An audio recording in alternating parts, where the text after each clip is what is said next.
The story you are about to hear is true. Only the names have been changed to protect the innocent.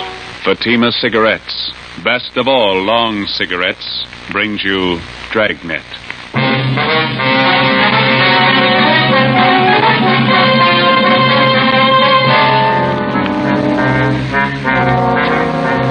You're a detective sergeant. You're assigned to robbery detail. A small bakery shop in your city is held up. A man and his daughter are shot down without reason. Your job, get him. If you want a long cigarette, smoke the best of all long cigarettes. Smoke extra mild Fatima. Yes, Fatima is the king-size cigarette which contains the finest Turkish and domestic tobaccos superbly blended to make it extra mild, to give Fatima a much different, much better flavor and aroma than any other long cigarette. That's why Fatima has more than doubled its smokers coast to coast. Enjoy extra mild Fatima yourself. Best of all, long cigarettes. It's wise to smoke extra mild Fatima. It's wise to smoke extra mild Fatima.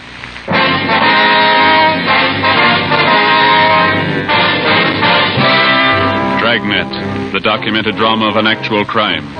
For the next 30 minutes, in cooperation with the Los Angeles Police Department, you will travel step by step on the side of the law through an actual case from official police files. From beginning to end, from crime to punishment, Dragnet is the story of your police force in action. It was Tuesday, November 3rd. It was chilly in Los Angeles. We were working the night watch out of robbery detail. My partner's Ben Romero. The boss is Captain Ed Walker. My name's Friday. It was 5 minutes to midnight when we got to 318 Silver Avenue, Stendel's bakery shop. Yeah? Romero and Friday, central robbery. Hi, I'm Jacobs, Unit 16R. My partner Olson's back there in the shop talking to the owner. You answered the call, did you? Yeah, must have been a crazy man. Shot two of them down, cold blood. There they go in the ambulance now. Shot up pretty bad. Mm-hmm. Who runs the place? Swedish family named Stendal. Father, mother, two daughters. All four of them work in the bakery here. Mm-hmm. They all here at the time of the robbery? Yeah, the hold-up man shot the father and the oldest daughter. The mother and the younger girl are in the back, straight through that door. Okay. Thanks, Jacobs. Right, Sergeant. Joe. Huh? On the side of the door here. Looks like a bullet hole. Mm-hmm. Hey, Jacobs. Yeah, Sergeant. You want to call into the crime lab, ask them to send somebody out? Right. Thank you.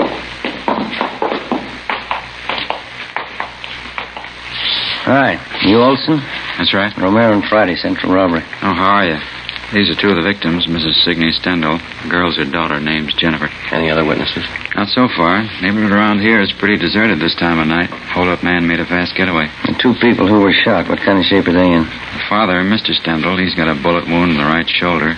Older daughter's a lot worse. Her name's June. 19 years old, shot 4 or 5 times through the stomach. Mm-hmm. You want to stand by? Right, yeah. Okay. Mrs. Stendal, we're from robbery detail. Ja, how do you do? How do you do? Jenny, var snäll och se om sittplats för herrarna. 2 stolar. Yes, Mama. You will excuse me for not getting up, officer. I don't feel so well. That's perfectly all right, ma'am. Chair for you, officer. Well, thank you. I'll get it. Thank you very much. You and your daughter here were in the front of the bakery shop at the time of the robbery. Is that right, Miss Stendal? No. Jenny was back here with her father. That's Lars, my husband. Uni and I were in the shop in front. Oh, who were you with, ma'am? Uni and I. June? Mama means June, my older sister. She calls her June. Yeah, June. Oh, well. Do you mind telling us what happened? Well, June and I was scrubbing the floor of the shop. Every Tuesday night we scrubbed the floor of the shop. Then this man came in and pointed a gun. He wanted our money. About what time did he come in? 11:15, 11:20.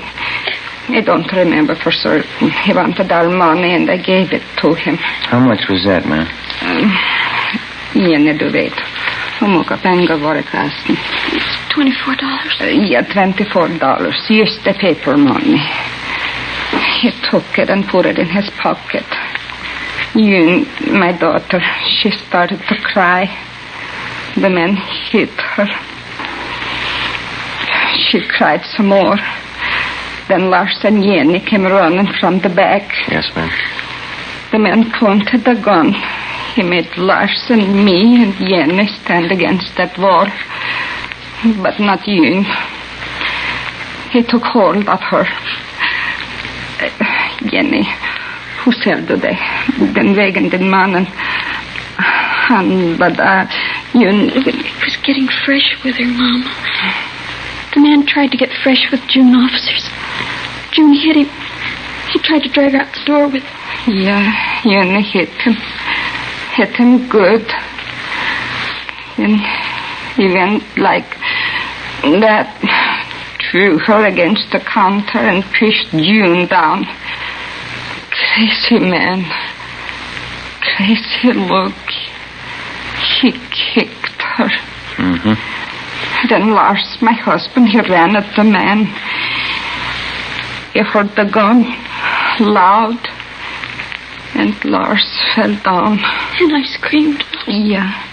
Jenny screamed. He turned and he saw the man standing over June. He pointed the gun down at her. Yes, ma'am. Crazy look on him. He kept shooting her 4, maybe 5 times. Jenny screamed. She kept screaming. The man ran out the door. It's all right now, Miss Linda. Had either one of you ever seen this man before? No. Neither did I. Would you know him if you saw him again? Yeah, I think so. I would, officer. I got a good look at him. He was wearing a blue cap like a baseball player wears. Mm-hmm. How'd he get away? Was he on foot or did he have a car? Nobody followed him, but after he left, I heard a car start up down the block, and then it drove away. Do you have anything else to add, Mrs. Stendhal? I hope you catch the man. He's bad. Please catch him. Yes, ma'am. We're going to try. Jenny, var snäll och ge mig Nichols ifrån kassan. Yes, Mom.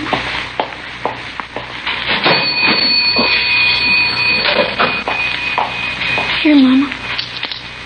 Here, officer. When you find the man, please call me. You keep the nickels. We'll call you.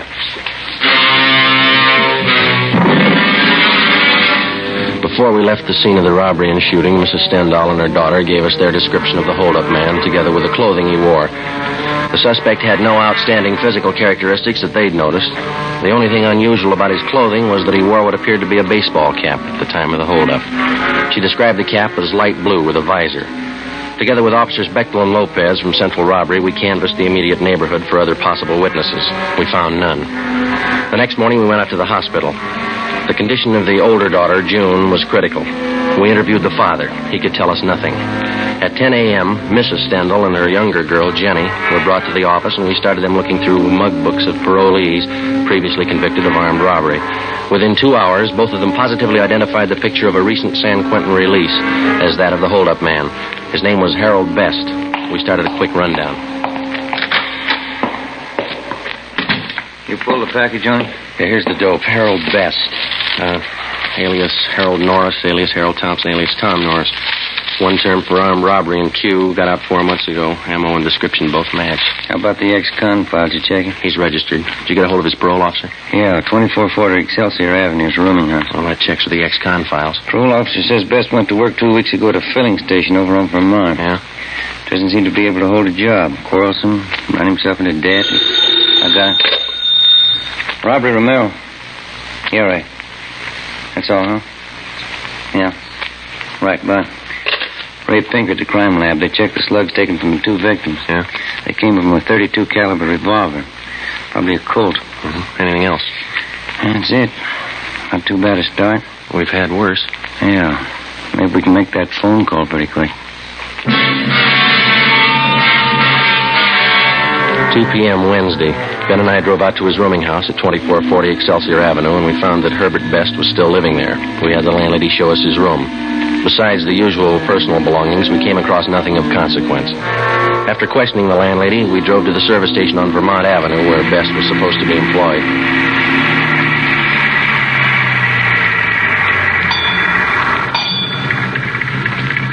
I don't see anyone around. No, there's a fellow over there greasing your car in the rack. Oh, yeah.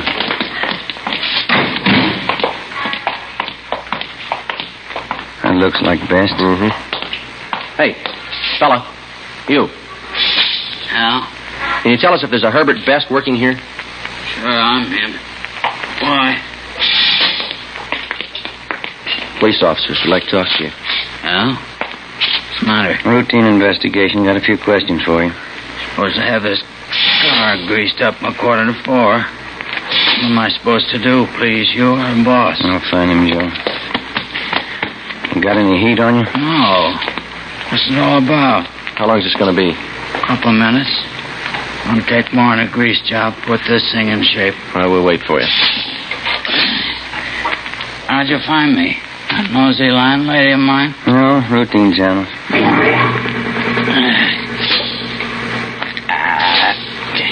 Every fettin' on this trap is froze. Piece of junk. Well, what's it all about? Got a few things to straighten out, Best. How long you been working here? You didn't drive out here for that. That's not your game. What's the pitch? Routine investigation. We'd like to know where you've been spending your nights.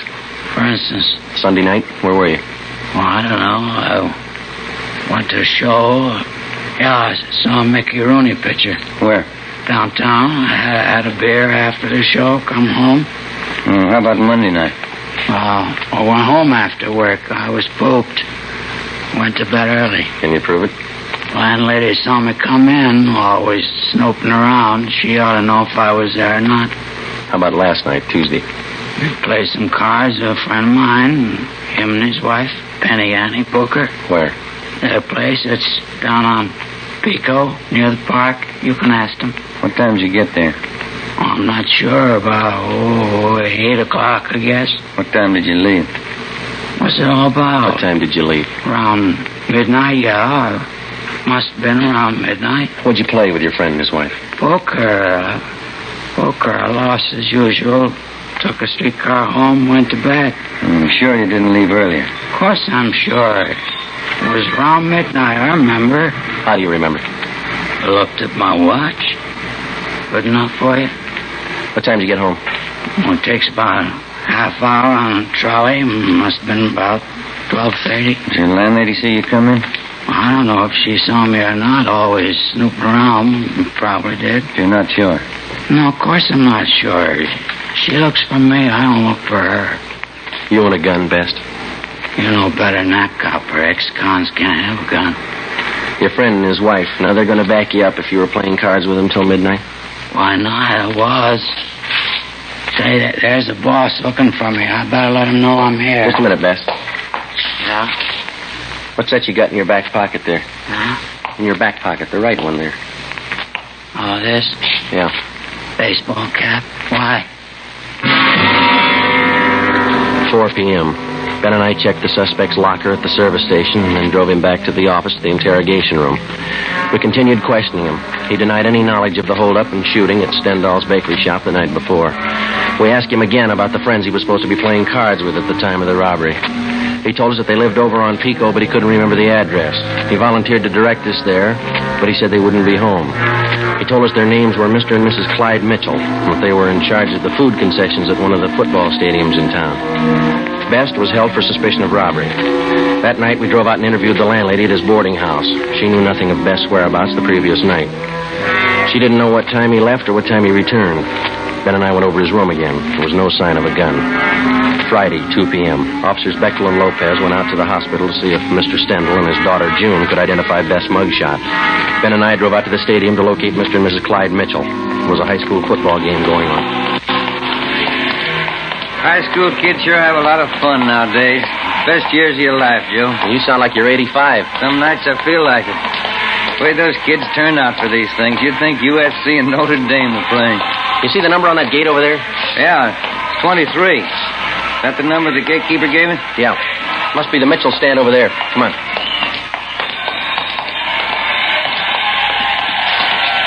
Oh, miss, Can you tell us where to find Mr. and Ms. Mitchell? Yeah, around back of the stand here. Knock on the door. Thank you.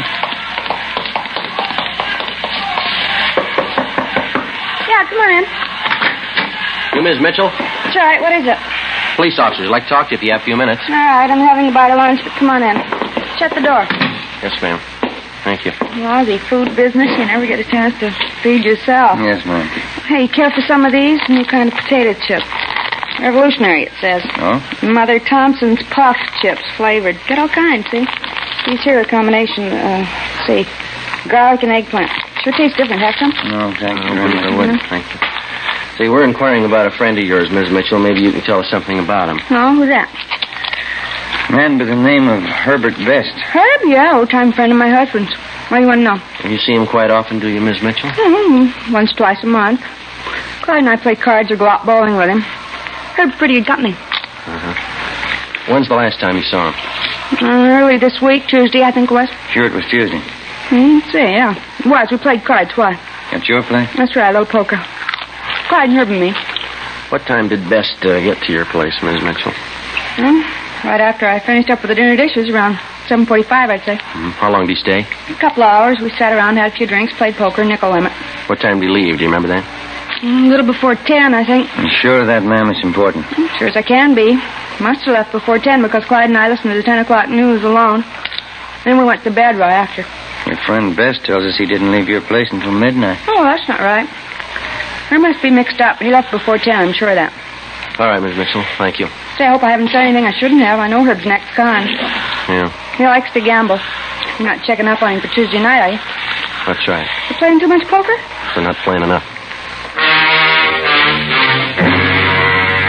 3:30 p.m. We located Mr. Mitchell, corroborated his wife's story, and then we went back to the city hall. Officers Bechtel and Lopez were waiting for us.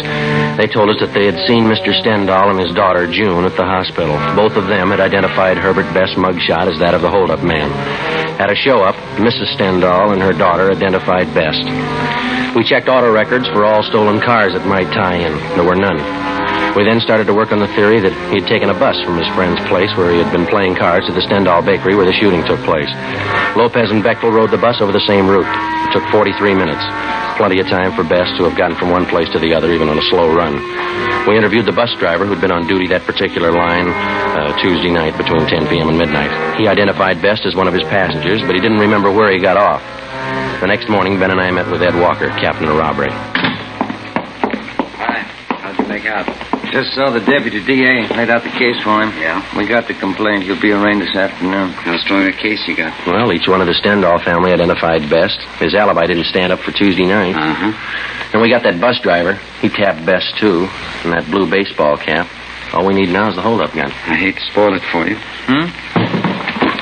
This letter just came through in the mail. Have a look. Thanks. What do you think? I read in the paper this morning about Herbert Best. You got the wrong guy. I'm the one who held up that bakery. Every detail about that robbery's written down in that letter. The information wasn't in the newspaper story. Nobody else but the hold-up man would know all those details.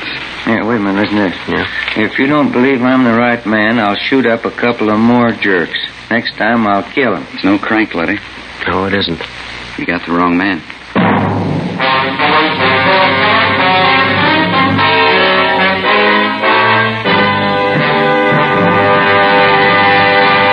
You are listening to Dragnet, the case history of a police investigation presented in the public interest by Fatima Cigarettes. If you smoke a long cigarette, it will be in your interest to listen to this case history recorded by a typical Fatima smoker. Hi there. My name is Bab Beckwith. Bab. That's short for Bethany Ann Beckwith. I live in New York City, and I'm a fashion stylist. The other day, at a showing of the new fall styles, I ran out of cigarettes. A friend of mine, a designer, introduced me to the new long Fatima. I really wish someone had told me about them sooner. Fatimas are a lot milder than the cigarettes I've been smoking, and they have a delightful flavor, too. I'm very glad to recommend them to you, because I know from experience it's wise to smoke extra mild Fatimas. And more smokers every day are finding that out. Actual figures show extra mild Fatima has more than doubled its smokers coast to coast. So enjoy extra mild Fatima yourself. The king-size cigarette, which contains the finest Turkish and domestic tobaccos, superbly blended to make it extra mild. You will prefer Fatima's much different, much better flavor and aroma. You will agree. It's wise to smoke extra mild Fatima. It's wise to smoke extra mild Fatima. The best of all long cigarettes.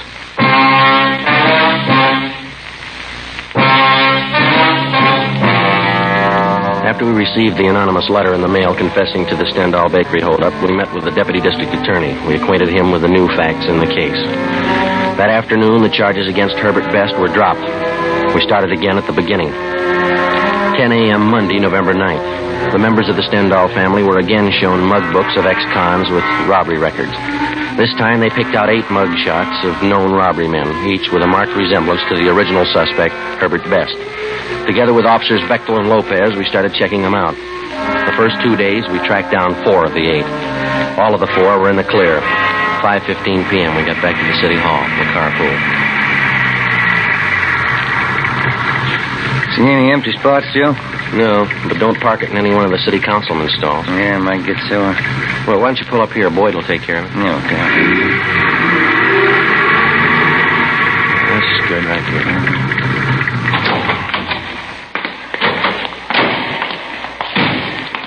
Doggone it, I knew there's something I forgot to do. What's that? Oh, they had an underwear sale today. That place down in South Fig, shorts, T-shirts. Wife told me to be sure and get down there. Well, that'll be another one. That place has sales all the time, don't they? Only twice a year on underwear. Stuff I've got's not going to last till next time. Friday? Ben? Wait a minute. Gene Beck? Yeah. Hi, Beck. Hi. What up? Yeah. How'd you make out? 2 men we checked were clean. We picked up something 77th Street station. Now, go ahead, Ben. Uh-huh. Well, what's that elevator door? Yeah, I'm sorry. Well, what's with 77th Street? Oh, a couple of men in traffic out there covered an accident this afternoon. 91st and Central, hit and run. That's so? And one of our traffic cars saw the collision, took out after the guy. Chased him 10 blocks. Mm-hmm. And while they were chasing him, they thought they saw the driver throw something out of the car window. Yeah, what? Well, I'm coming to that. When they finally pulled the car over, gray coupe, the driver told him his shoulder was wrenched in the accident. He was on his way to his own doctor. Mm-hmm. Our men took him to 77th Street, had the doc there look at him. Yeah. Well, the doc was treating the guy. Only one of the officers was in the room. Mm-hmm. When he turned to get a drink of water, the suspect slugged him, then the doctor. Jumped out of the window, got away. Teletype's out on him. He went to an awful lot of trouble to beat a traffic rap. Yeah, that's the way to impress the boys out there. They got out of broadcasting the guy, went back to the spot where they thought they saw the guy toss this thing out of his car when they were chasing him. Did it pay off? They found a .32 Colt revolver. Russ Camp's checking it now over in the crime lab. What did they say the man looked like? Description measures pretty close to our holdup guy. I'll get it. Robbery Friday. Yeah, just a minute. You back. Thanks. Yeah. Oh, yeah, Russ. Yeah. Okay, fine, right. Russ Camp checked the .32 revolver with the slugs in the Stendhal case. Yeah. Positive make.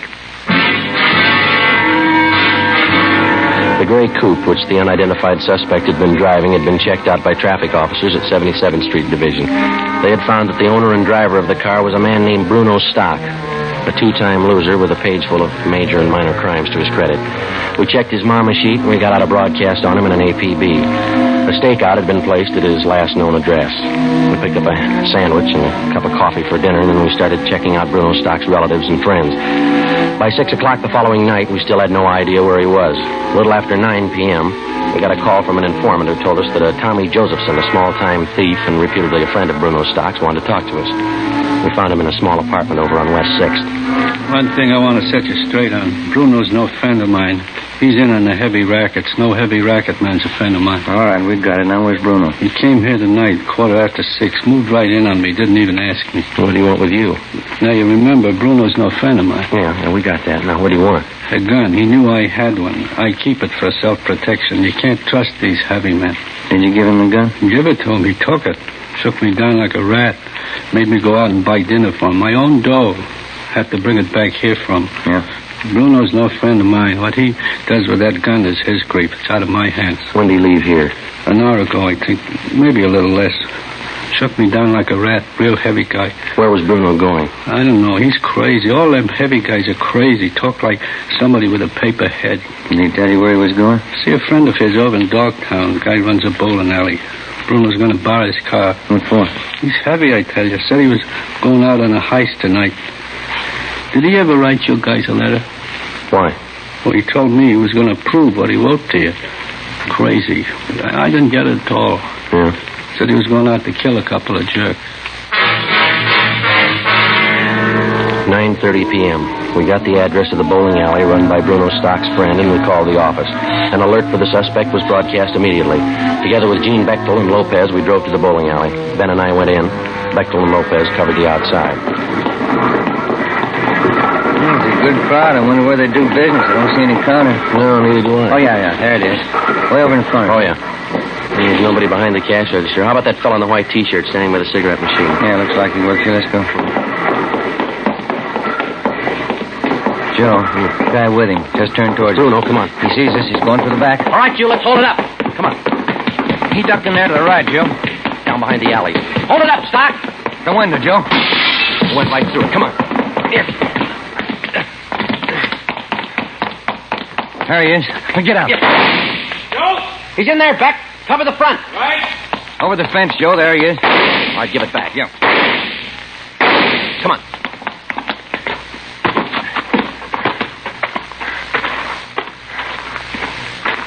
You see?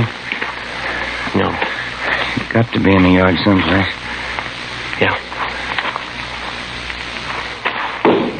Where'd it come from? I can't see. Keep down. Backstairs of that house. There he is. Give it up, Stock. All right, mister. You tag him. Come on.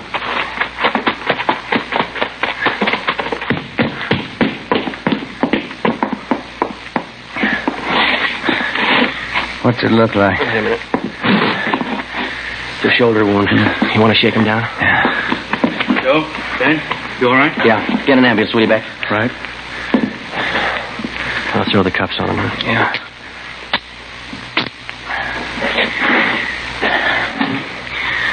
Well, that's it, Joe. Yeah. Where you going? I got a phone call to make.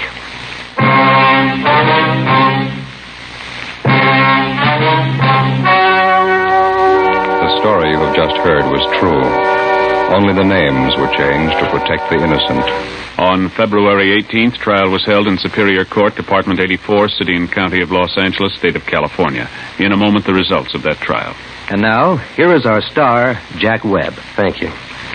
In the Record Bureau of all metropolitan police departments, there's a special file in which all known criminals are cataloged and cross-indexed according to identifying marks. Marks which help the working detective. And so, with the cigarette, the outstanding identifying mark of Fatima is quality. The careful selection and blending of only the finest Turkish and domestic tobaccos to make Fatima extra mild. Now, if you're a long cigarette smoker, you'll find, like I did, that every pack is extra mild. You'll find it the best of long cigarettes. Smoke Fatima.